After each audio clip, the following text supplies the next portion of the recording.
of the wagons known as Aravel, drawn by large white stags called Hala. The Ravel are unique, beautiful in their swooping curvature and adorned with broad hoods and bright silken clothes that flap in the wind, often displaying the noble banners that once flew over that family's house. Most humans refer to the Aravels as land ships, for in a strong wind they can often appear as if the elves travel in long boats with sails high overhead to announce their arrival or warn others away. The Hala are unique to the elves, and any but elven handlers consider them ordinary and almost impossible to train. To the Dalish, they are noble beasts, superior in breeding to the horse. Certainly most humans would agree that the Hala are as beautiful as the elves themselves. The fact that many imperial nobles maintain a bounty on Hala horns that find their way into the winter is an affront to the Dalish consider unforgivable. Few among us can claim to have seen the Dalish land ships up close. Any human who sees them in the horizon does so well does well to lead the other way. Few Dalish clans take kindly to humans intruding on their camps, and more than one tale tells of trouble-making humans who find themselves mercilessly filled with Dalish arrows.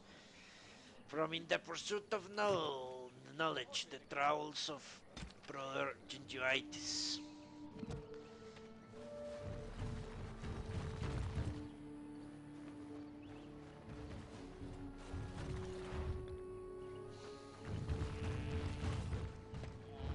Much money do I have? 5. May have enough money for one of those books. Of course. No, don't do that. No, stop! Okay. Let's bring Liliana. Indignation.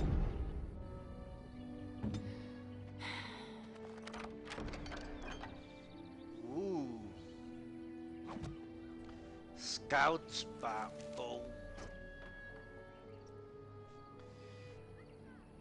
Critical chance. Faster. Maybe for him.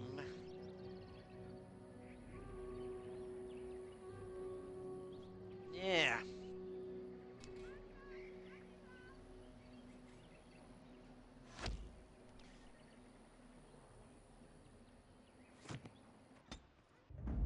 Blood and damnation.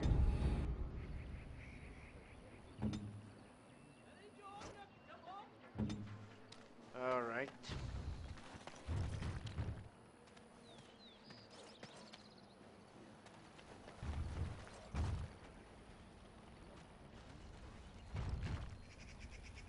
Hello. I'm not afraid of you. I'm a great Dalish warrior. I'm So, sure. you are the Grey Warden who is supposed to save us? I never thought I would hear of an outsider who would ever do anything for us.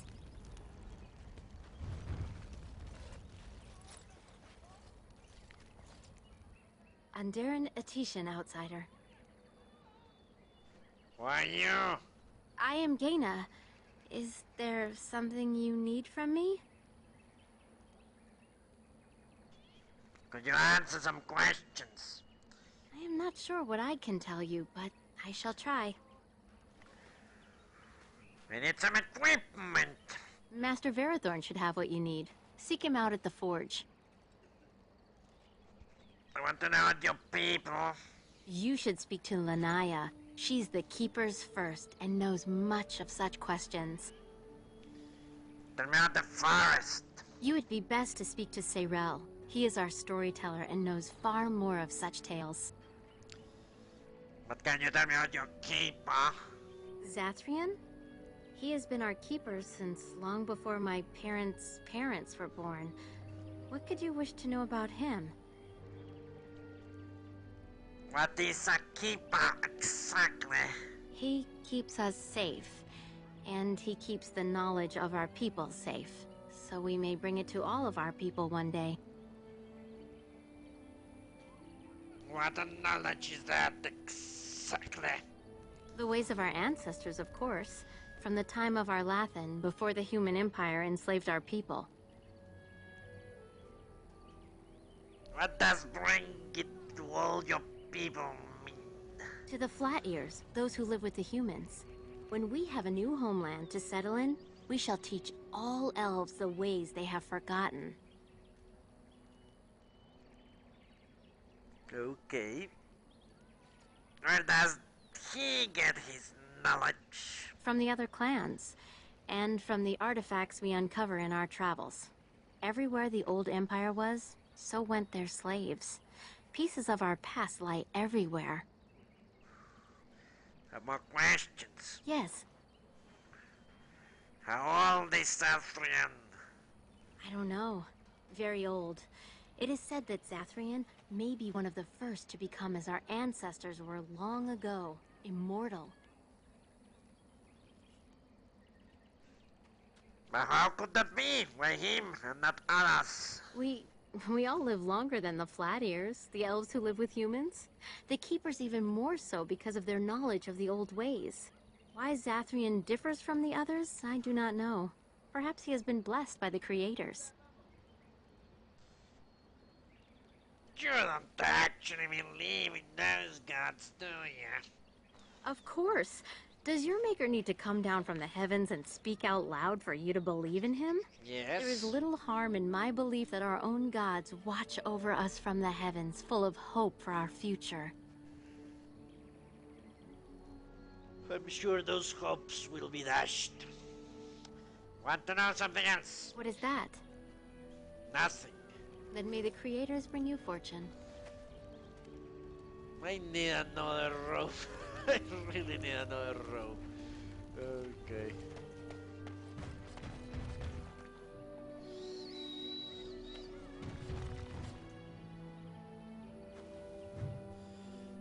This statue dedicated to the Elven Wolf God, the Dread Wolf. There is precious little we know at Fen Harel, for they say he did not care for our people. Elgarnan and Mithal created the world as we know it. Andruil taught us the ways of the hunter. Sileis and June gave us the fire and crafting, but Fenhael kept to himself and plotted the betrayal of all the gods. And after the destruction of Arlathan, when the gods could no longer hear our prayers, it is said that Fenharel spent centuries in a far corner of the earth, giggling madly and hugging himself in glee. The legends say that before the fall of Arlathan, the gods we know and revere fought in an endless war with others of their kind. There is not a Haren among us who remembers these others. Only in dreams do we hear whispered names of Gendauran and Daerthal and Anaris, for they are the Forgotten Ones, the gods of terror and malice, spite and pestilence. In ancient times, only Fenharel could walk without fear among both our gods and the Forgotten Ones. For although he is kin to the gods of the people, the Forgotten Ones knew of his cunning ways, and saw him as one of their own. And that is how Fenharel tricked them.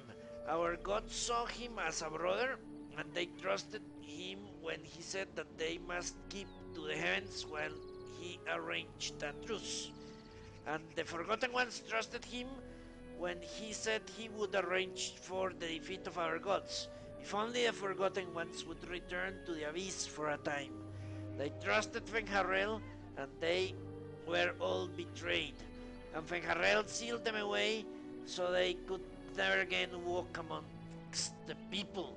From the tale of Fenharel's triumph, as told by Girsael, keeper of the Lafaring clan of the Crappy Elves.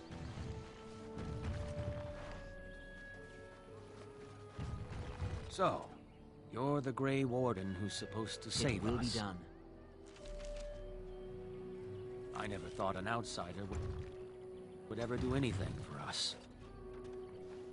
Other than kill you, teach you your place in the world. Rightful place, I should say.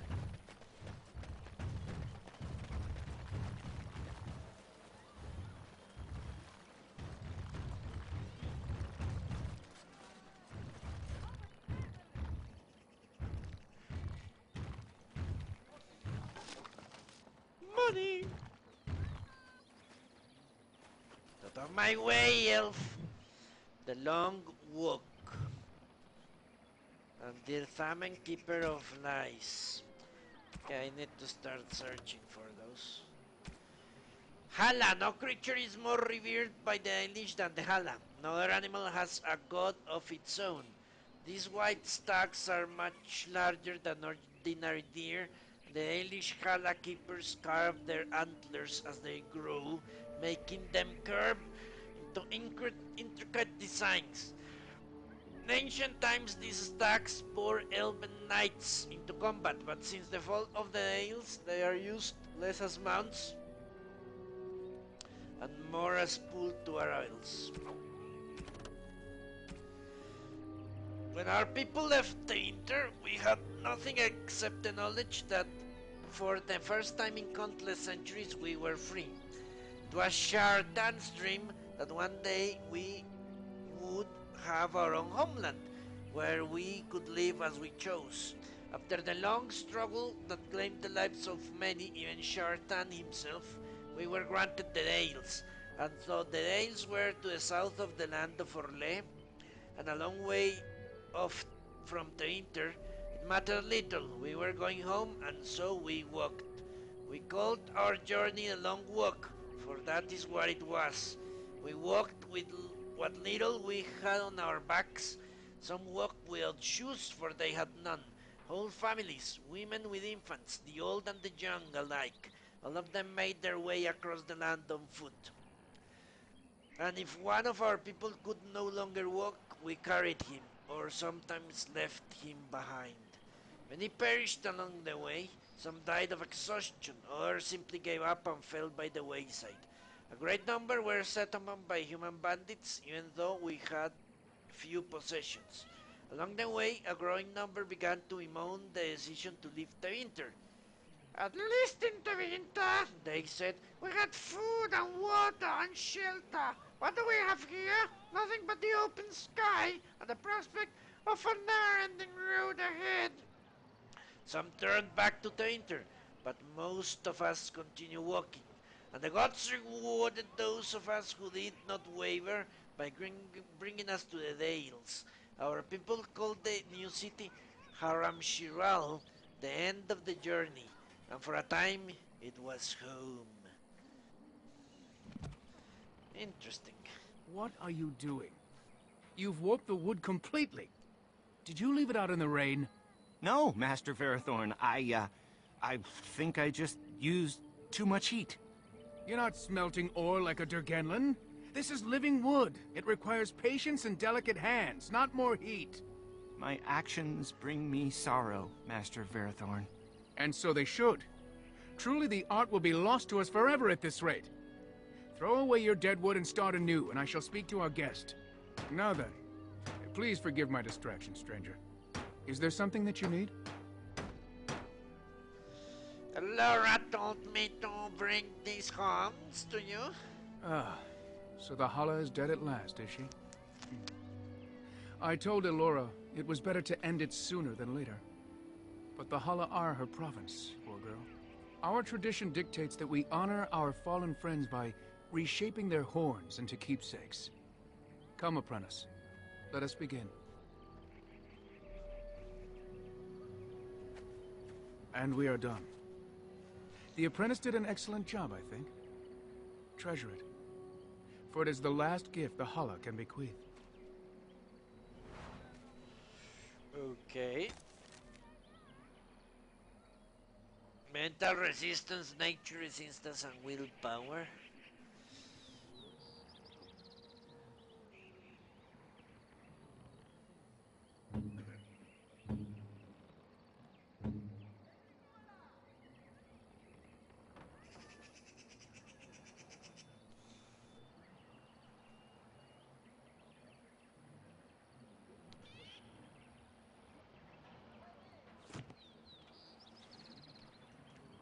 What do you wish? I would like to water. I am no merchant, but let us trade. Perhaps there's something here which will be of value to you. I doubt it, but let's see. weapons. No, I'm going to save for the things I need, truly. Once I have them, I will start buying Elven Robes of Magic.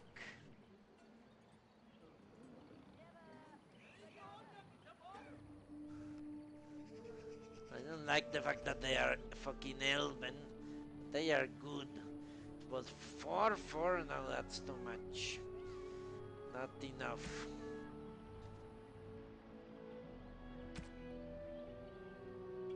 Not enough to justify the shapeshifter.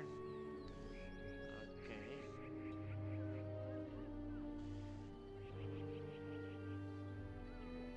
The brooch.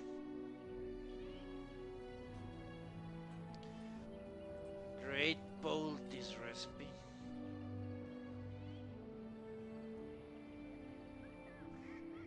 Okay.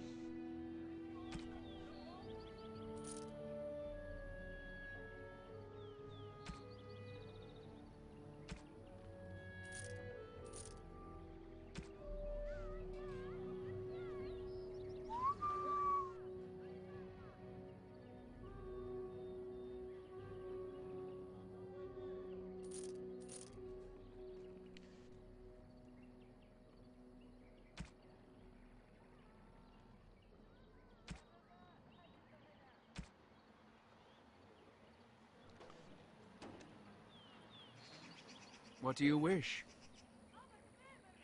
What exactly do you make here? I'm the clan's craftsmaster. It's my responsibility to learn what I can of the ancient elven arts of shaping wood and ore. In truth, we Dalish know little of the art compared to what we once did. And even what we know has taken us many lifetimes to achieve. There is wood that, if treated properly, is as hard as steel but far lighter. It grows only in this forest. Ironbark. The Keeper has forbidden us from entering the forest to collect the wood. This means I cannot make our finest crafts for years to come.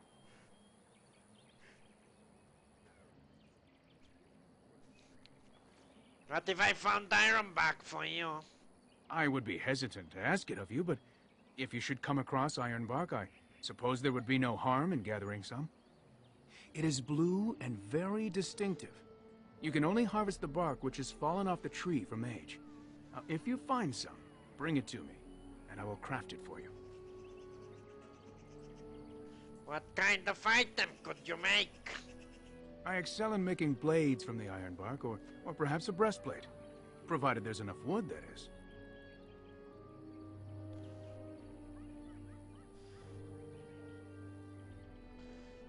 I promise nothing. And I did not ask for a promise. I only ask that you consider the task, should you come across the bark in the forest. Bye. Darth Shiro, may the creators visit fortune upon you. Okay. The Ironbark. Have you ever seen an artifact made by the ancient craftsman? I saw a sword once, and it was beautiful. It's beautiful.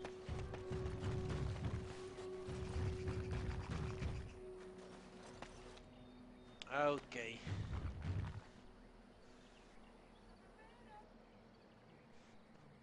I really wanted to continue until I finish this camp, but this camp is fucking huge. And I'm really tired, so I'm going to call it a night here. But hopefully I will be up in 5 hours or 6. And then I can continue. That would be awesome if I could. We shall see. So thank you very much for watching, and I hope I'll see you later today when we continue our journey and venture into